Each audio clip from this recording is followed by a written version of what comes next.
बिल्कुल जिम्मेदारी को निभाऊंगा। एनएस से बहुत जल्दी हटा दूंगा।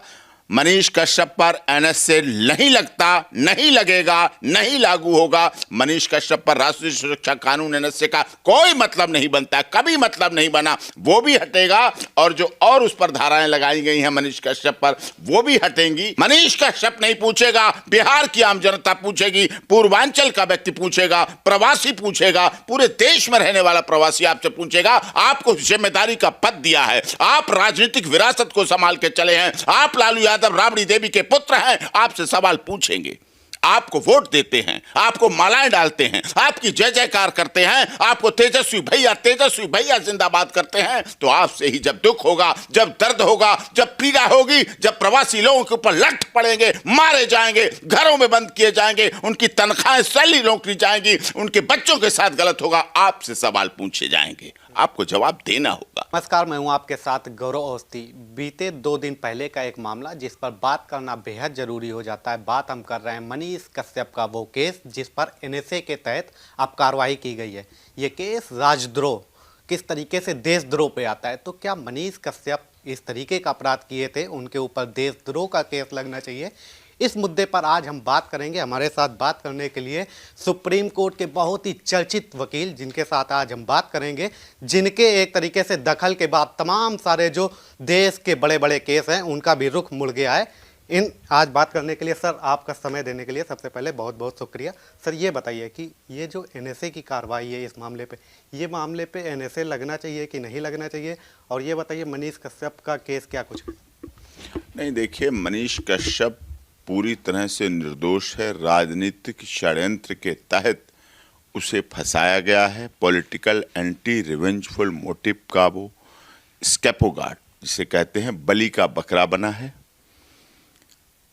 2024 के चुनाव में बिहार सरकार, तमिलनाडु सरकार, अच्छी बात है एक हो, कहाँ किसने कहा विरोध होना चाहिए। मोदी जी भी कहते हैं कि विरोधी नहीं होंगे तो वो क्या करेंगे। जब मोदी जी के लिए लोग विरोधी बोलते हैं, उनकी कब्र खुदी कब खुदेगी, तो मोदी जी थोड़ी सी बात को लेके लाखों करोड़ों लोगों में बोलते हैं कि लोग मेरी कब्र खोद रहे हैं। तो बात जाती है, विरोध होना चाहिए। लेकिन विरोध के में बलि का बकरा बन गया है मनीष कश्यप। मनीष कश्यप की सिर्फ एक गलती थी कि उसने ये कहा कि मैं तेजस्वी यादव को मुख्यमंत्री नहीं बनने दूंगा। ये भावावेश में कहा, बिहार की जनता के प्यार में कहा, युवा जोश में कहा, पूर्वांचल के दर्द में कहा, प्रवासी मजदूरों की बर्बरता जो हो रही थी उनके साथ, जो हिंदुस्तान अखबार ने छापी, जी न्यूज़ ने चलाई, अमर उजाला ने चलाई, दैनिक जागरण, अमृत बाजार, सब ने छापा। तो उस आधार पर उसने कहा, उसका भाव था, उसका प्यार था, वो अपना मानता था तेजस्वी यादव को, युवा तुर्क मानता था। बिहार की जनता के बिना तो तेजस्वी यादव कुछ नहीं कर सकते, यानी कि आम जनता उन्हें प्यार करती थी, संघर्ष किया है। तो उस रूप में लालू प्रसाद यादव के बेटे हैं, बिहार के मुख्यमंत्री, रेल मंत्री रहे देश के, राबड़ी देवी जी के बेटे हैं। तो ऐसा तो नहीं था, लेकिन ये कहना ककड़ी के चोर को कटारी से काट दिया गया, छोटी सी गलती थी, उसको इतना बड़ा बना दिया गया, इतना बड़ा बना दिया गया। एक तो बिहार में इतने केस दर्ज किए गए, घटना एक, सोशल मीडिया का एक, करने वाला एक, इतने केस रजिस्टर्ड हुए। इकोनॉमिक ऑफेंस यूनिट बिहार में दर्ज हुआ, पटना, इस तरह से अलग अलग जो केस दर्ज हुए वो दुखद। उसके बाद फिर तमिलनाडु में दर्ज हुए केस। उल्टा उन लोगों पर दर्ज होना चाहिए था जिन्होंने प्रवासी लोगों के साथ, मजदूरों के साथ, बिहार के लोगों के साथ, माइग्रेंट के साथ जो गलत तमिलनाडु, महाराष्ट्र में करते हैं। क्या ये सत्य नहीं है कि इस देश में जातिवाद, क्षेत्रवाद, भाषावाद, संप्रदायवाद पूरी तरह से हावी है, पूरी तरह से नसों में फैला हुआ है, डीएनए में फैला हुआ है, जो देश के लिए घातक है। माननीय मोदी जी जातिवाद, क्षेत्रवाद, भाषावाद, परिवारवाद खत्म करने के लिए बहुत तेजी से लगे हुए हैं, संघर्ष कर रहे हैं। भारत देश दुनिया की सबसे बड़ी डेमोक्रेसी है, we are the biggest democracy of the world. We are mother of the democracy. हम दुनिया की हम मदर है। डेमोक्रेसी हमारे यहाँ से शुरू हुई है, हमारे यहाँ से डेमोक्रेसी पैदा हुई है। डेमोक्रेसी कैसे सुरक्षित रहेगी अगर किसी को बोलने की आज़ादी नहीं होगी, विचार अभिव्यक्ति की आज़ादी नहीं होगी, ये स्वतंत्रता नहीं होगी। हम ये नहीं कह रहे हम भारत माता तेरे टुकड़े टुकड़े करेंगे, हम तो भारत माता की जय कर रहे हैं। भारत माता के एक व्यक्ति के साथ, भारत माता के व्यक्तियों के साथ, भारत माता के बिहार के पूर्वांचल के प्रवासी परिवारों के साथ जो गलत हो रहा है, हम उनकी बातों के खिलाफ हैं। होता है, हुआ है। महाराष्ट्र के तो पूर्व के मुख्यमंत्री ने तक कहा है कि हम प्रवासी लोगों को यहाँ घुसने नहीं देंगे, मार के भगाएंगे। कई बार ऐसी घटनाएं होती हैं।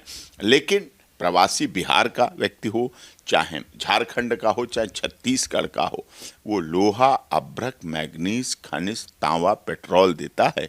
सर, इस मामले में एनएसए का क्या मतलब बनता है, और इस मामले पे जो एनएसए लगा है सही है कि गलत, क्या है? नहीं, राष्ट्रीय सुरक्षा कानून जो नेशनल सिक्योरिटी एक्ट है पूरी तरह से गलत है, उसका कोई औचित्य नहीं। मनीष कश्यप ने कोई भी ऐसा गलत कार्य नहीं किया, कोई ऐसा अवैधानिक कार्य नहीं किया, कोई ऐसा गैर कानूनी कार्य नहीं किया, कोई ऐसा असामाजिक कार्य नहीं किया जिससे कि राष्ट्रीय सुरक्षा खतरे में पड़ती हो। राष्ट्रीय सुरक्षा खतरे को, राष्ट्रीय सुरक्षा के तहत लगाए जाने वाले केस व्यक्ति कहाँ जाता है? जब उस पर पता चलता है कि उस पर केस लगा तो वो सीधे अपने को सरेंडर करता है, खुद जाता है थाने में। जिस पर ऐसे केस लगते हैं, आपने देखा भी पंजाब में वो जो खालिस्तान की मांग करने वाला कौन है? अमृतपाल सिंह। अमृतपाल सिंह को पूरी पंजाब, हरियाणा, एसटीएफ, एनआईए सब ढूंढने में लगे पड़े हैं, भाग रहा है। कोई बताए बिहार पुलिस, कोई बताए तमिलनाडु पुलिस।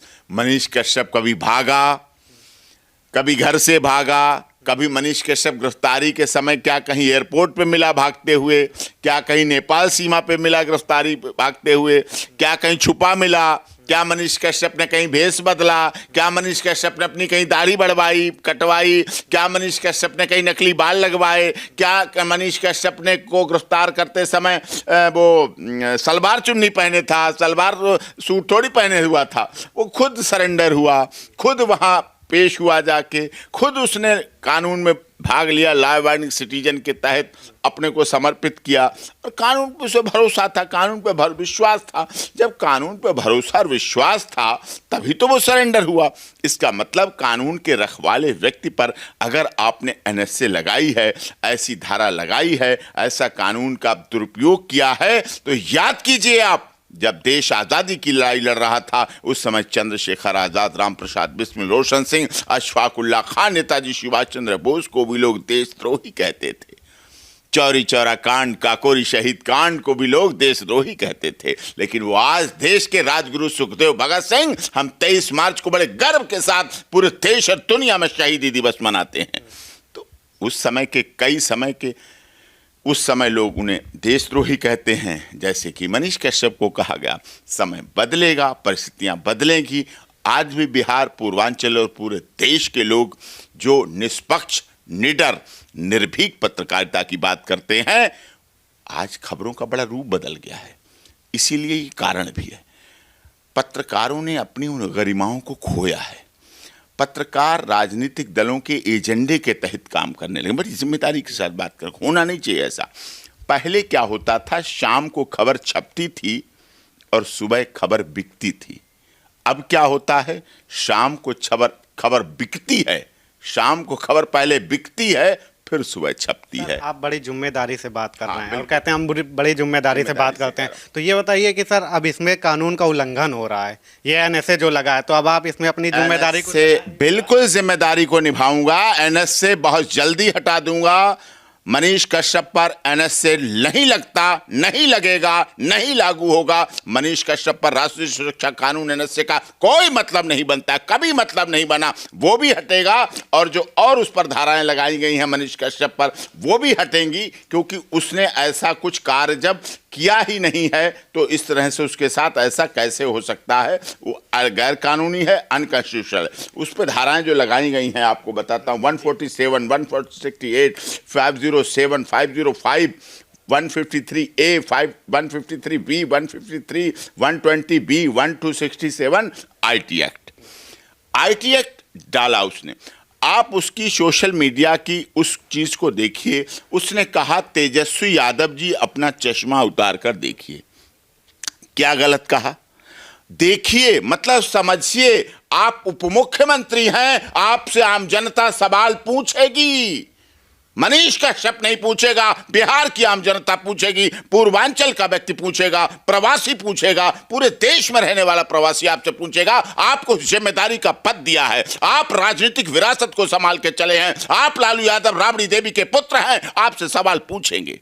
आपको वोट देते हैं, आपको मालाएं डालते हैं, आपकी जय जयकार करते हैं, आपको तेजस्वी भैया जिंदाबाद करते हैं, तो आपसे ही जब दुख होगा, जब दर्द होगा, जब पीड़ा होगी, जब प्रवासी लोगों के ऊपर लठ पड़ेंगे, मारे जाएंगे, घरों में बंद किए जाएंगे, उनकी तनख्वाहें सैलरी रोक ली जाएंगी, उनके बच्चों के साथ गलत होगा, आपसे सवाल पूछे जाएंगे, आपको जवाब देना होगा। आप लोकतंत्र में रहते हैं, राजा से भी सवाल पूछे जाते हैं।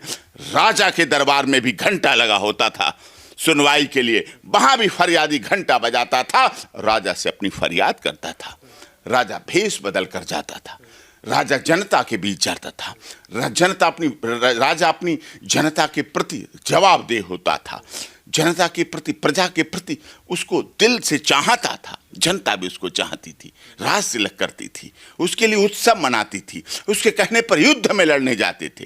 लेकिन लोकतंत्र के आप राजा हैं, आपको ये बात सोचनी पड़ेगी। सर, आप कह रहे हैं कि एनएसए हटेगा, तो ये कैसे हटेगा? 3 महीने तो गैर जमानती वारंट होता है, इसमें कैसे, मतलब कि क्या कुछ दांवपेच कानूनी कठिन है, कठिन मामला। देखिए सारे दांवपेच तो आपको मैं नहीं बता दूंगा, डिबेट तो आपका चैनल में वो हमारा है। आपको याद होगा इसी तरह से किसान आंदोलन चल रहा था।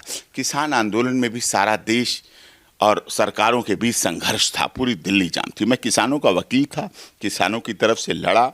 3 दिन लगातार सुप्रीम कोर्ट की बहस हुई, सुप्रीम कोर्ट में सरकार ने बड़े बड़े वकील उतारे, मैं किसान संगठनों की तरफ से वकील था। 3 दिन की बहस में हर बार मुझे यही कहा जाता था कि सिंह साहब ऐसा नहीं हो सकता, ये कानून सरकार ने बनाए हैं, संसद ने, लोकसभा, राज्यसभा